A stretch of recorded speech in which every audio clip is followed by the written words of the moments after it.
a question about a magic moment. I had an experience once with somebody.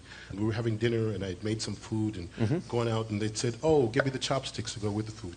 And I went back in the kitchen, and I grabbed a pair of cooking chopsticks. They were like 3 times the size. Okay. You know, they were like that big, Yeah. as opposed to the little ones. You know, and I kind of came back out as a joke. I had them in my back pocket and said, "Oh, you want chopsticks? Oh, here."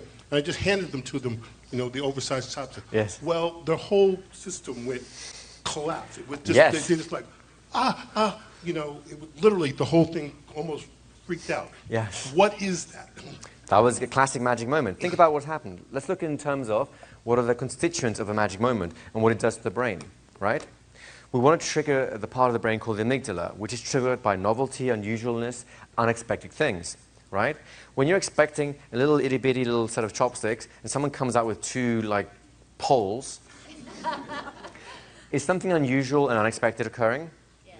So would it be fair to say that we've triggered the amygdala at some level, right?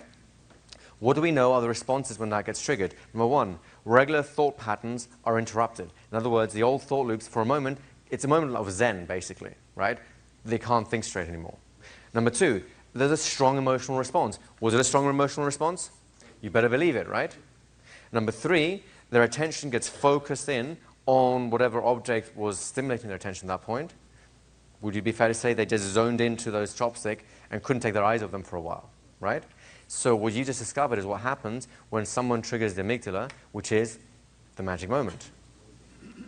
Perfect. And it's another illustration, by the way, how magic moments aren't little techniques. These all these pointy things and hands up and down, all the rest of it.